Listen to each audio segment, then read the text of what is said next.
Bonjour à tous, aujourd'hui nous allons réaliser une recette emblématique de Xi'an, cette ville 3 fois millénaire qui était autrefois la capitale de la Chine. Et oui, cette ville n'est pas seulement connue pour abriter le mausolée du premier empereur de Chine, classé au patrimoine mondial de l'UNESCO, c'est également une ville de 1000 délices. Et la recette que nous allons réaliser aujourd'hui est très spéciale car il s'agit du premier hamburger de Chine, le Roujiamois. Alors allons rejoindre sans plus tarder le chef Juan. Je suis Lisa et bienvenue dans Secret Chef, l'émission qui donne les crocs.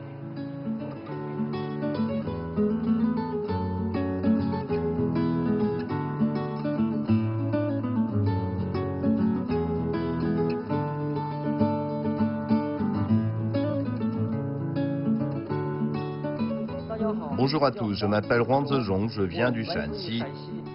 Je suis dans la restauration depuis 13 ans. J'excelle en pain à la soupe d'agneau, en nouilles biang biang, en nouilles froides et en Roujiamois. Bonjour chef. Bonjour. Nous allons préparer ensemble un amuse-bouche très célèbre de Xi'an, le Roujiamois, soit le hamburger chinois. Oui. Quelle est l'histoire de cette recette? Le Roujiamois a une histoire de plus de 2000 ans. C'est un amuse-bouche très populaire à Xi'an. C'est un peu le premier hamburger au monde en fait. Moi qui pensais que son origine venait des États-Unis ou encore de l'Allemagne, eh bien non. En fait c'est un petit pain rond façon pita avec de la viande insérée à l'intérieur et Roujiamois, ça veut dire littéralement viande dans du pain.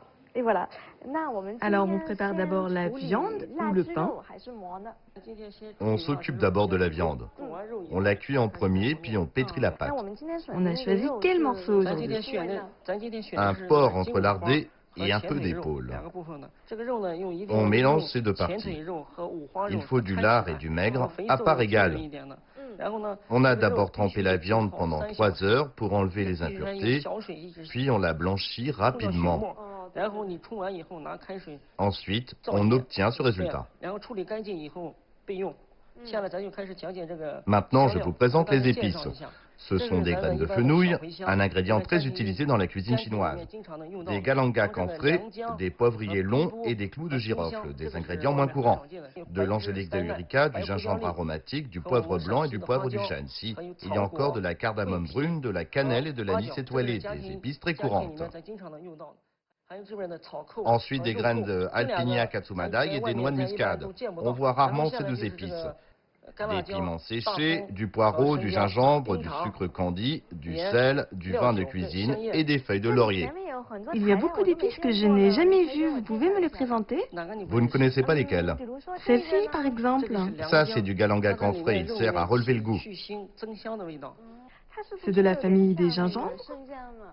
Oui, c'est ça. Et celui-ci, le long, là? Ça, c'est un poivrier long. Il a un effet tonifiant et parfume le plat. Et ça fait également partie de la pharmacopée chinoise. Oui, tout à fait. Ça, c'est peu commun. C'est du gingembre aromatique, une sorte de racine de la médecine traditionnelle chinoise. Ça a un goût amer? Seulement si on en met trop. On en met une toute petite quantité, 1 ou 2 grammes pour 500 grammes de viande. L'angélique d'Eurika a un effet tonique et c'est bon pour la rate. Ça a des bienfaits sur la santé. Oui. Et ça, c'est quoi? C'est intéressant aussi. Ce sont des graines de Alpinia katsumadai. Ça a le même effet que le galanga camphré. On en met juste un peu alors. Oui, 1 ou 2 suffisent.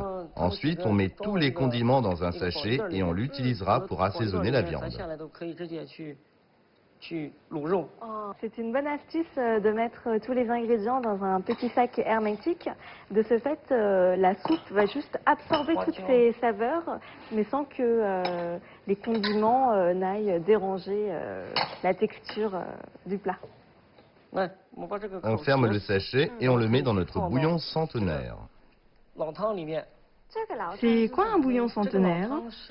Il y a un restaurant de Roujiamois très célèbre à Xi'an. Nous avons pris leur bouillon et avons ajouté un peu de bouillon de notre restaurant. C'est la base de notre bouillon. Il cuit tout le temps.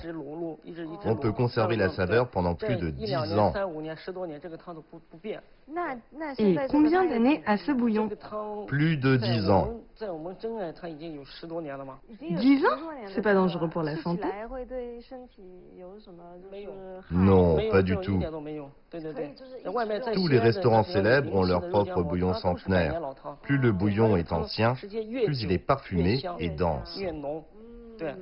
Effectivement, ça sent très très bon, hein. Ça a l'air très riche en goût. Maintenant, on ajoute un peu de sucre candi. Avec le temps, le bouillon devient un peu amer. Le sucre candi est là pour adoucir. Des piments secs, du poireau. Les piments sont seulement là pour relever le goût. Oui, ne pique pas trop. Le poireau est coupé dans le sens de la longueur. Oui, pas trop de poireau non plus. Du gingembre. J'adore le gingembre. Le poireau et le gingembre sont indispensables dans la cuisine chinoise. Maintenant, on ajoute la viande. On cuit à feu d'eau. Oui, c'est très important. Ce sont de très gros morceaux, pas besoin de couper un plus petit. Non, c'est parfait. D'habitude, on utilise des morceaux encore plus grands. Si les morceaux sont petits, ils prendront moins de temps pour absorber les saveurs après la cuisson. Il faut mijoter environ combien de temps? Si les morceaux sont petits, on mijote pendant 2 heures et on fait tremper une demi-heure. Si les morceaux sont gros, on mijote pendant 3 heures et on fait tremper 2 heures. On peut aussi utiliser une mijoteuse? Le goût ne sera pas aussi bon. Ok, on peut maintenant préparer le pain. C'est la farine de la province du Shanxi. C'est de la farine tout usage. Oui, c'est ça. C'est un levain panère. Quand j'étais petit, mes grands-parents l'utilisaient souvent pour cuisiner. C'est une pâte fermentée. C'est en fait un reste de pâte. Oui, quand j'étais petit, il n'y avait pas de levure. On utilisait du levain panère. Chaque fois qu'il en restait un peu, on le gardait pour la prochaine fois. C'est quoi la différence entre le levain panère et la levure? Le levain panère est plus prononcé au niveau du goût. On le ressent tout de suite. C'est un peu comme notre pain au levain en fait. On peut préparer la pâte. On utilise le jus de viande. Le pain cuit sent déjà très bon. En ajoutant ce jus, la saveur sera meilleure. Ça a l'air délicieux. Et si on n'a pas de jus de viande? On peut utiliser du saindoux à la place. Si on cuit de la viande, il y aura toujours du jus. Pourquoi on ajoute le jus avant l'eau? Il faut d'abord bien le mélanger. Je vois. Quelle proportion d'eau et de farine? Temps pour temps. Si la pâte est trop dure, c'est pas facile à pétrir. Donc la pâte doit être molle. Oui. On verse l'eau petit à petit. Oui, doucement. Est-ce qu'il faut laisser reposer la pâte? Oui, environ une dizaine de minutes au total. Si la pâte est trop fermentée, elle deviendra acide. Elle ne doit pas trop fermenter. Donc elle ne doit pas tout à fait être levée. Non, D'habitude, on ajoute du sel. pas cette fois-ci, car la viande est déjà salée. Ok, je vois. On laisse reposer la pâte quelques minutes et on la pétrit. On répète cette opération 3 fois. On la pétrit jusqu'à ce que sa surface devienne lisse. Elle est déjà lisse là. Oui. Et maintenant, un dernier temps de repos de 8 minutes. C'est bien là. Elle n'a pas complètement fermenté. Pas besoin d'une fermentation complète, sinon il faudra rajouter de la farine et pétrir à nouveau. La pâte est bien là. Il y a même une balance. On fait des pains selon des mesures précises. À Xi'an, les zhou-tiamo sont plus grands. Oui. Le zhou-tiamo est considéré comme une nourriture de base. Mais dans notre restaurant, on fait du pain plus petit. On a une mesure, en général, c'est 35 grammes. On va peser la pâte. 38, 35,5, 35. Vous avez vraiment de l'entraînement. Oui, on fait des bâtonnets. Épais sur le haut, fin sur le bas. Pourquoi cette forme? Pour l'enrouler plus facilement. Ah, avec ça. Vous faites comme ça. Oui. Et si c'était une forme rectangulaire? Ça ne va pas. Un côté doit être épais et l'autre fin. On presse la pâte. Regardez, c'est bien là. C'est rond. On l'aplatit encore jusqu'à lui donner une forme de coupelle. Voilà comme ça. Le milieu est fin et les bords sont épais. Oui. Pouvez-vous nous présenter ce rouleau? C'est notre rouleau spécial. On en voit souvent à Xi'an. C'est fait en bois de jujube et on l'utilise depuis de nombreuses années. Pourquoi on n'utilise pas de rouleau ordinaire? Avec un rouleau ordinaire, on obtient une crêpe et on n'aura pas le résultat souhaité. C'est ça le résultat souhaité. Oui. Commençons à cuire le pain alors. Super. Maintenant, je tourne le pain. Je presse un dos au milieu. Quand la couleur change, on retourne.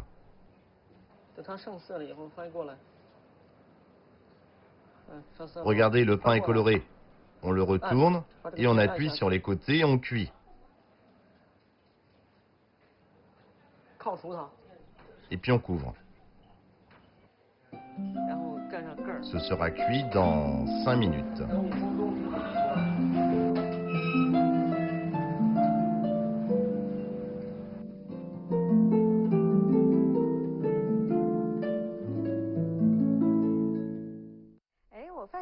On n'a pas mis de couvercle à cette marmite.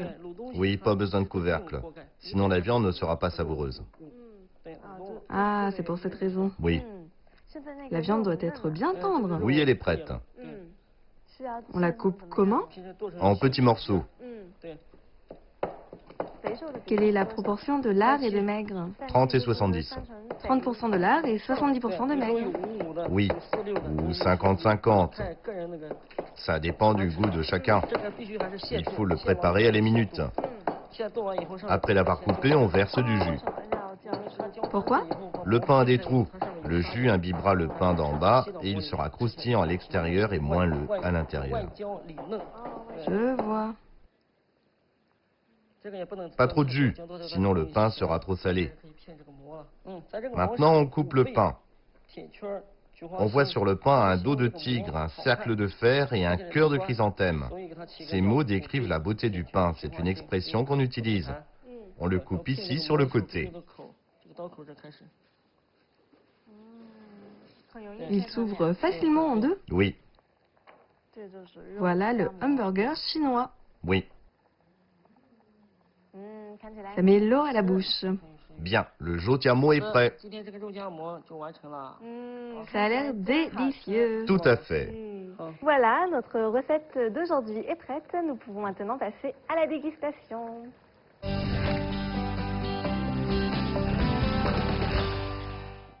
Le liu-tiamo est classé au patrimoine culturel immatériel de la province de Shanxi depuis 2016. Ça vaut la peine d'essayer, non?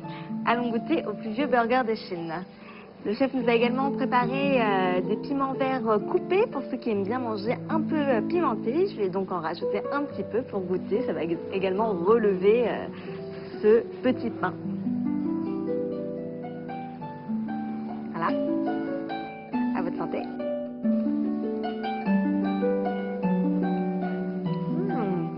C'est vraiment super bon. La viande est tendre. Il y a plein de jus à l'intérieur. En fait, c'est le gras qui a fondu. Ça apporte encore plus de saveur.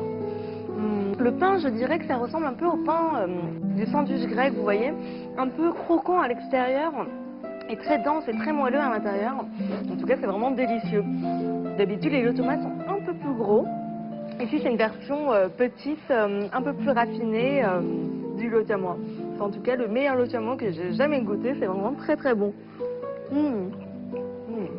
C'est en tout cas délicieux et j'espère que vous essayerez cette recette à la maison. Quant à moi, je vais finir tranquillement et je vous dis à très bientôt dans Secret Chef.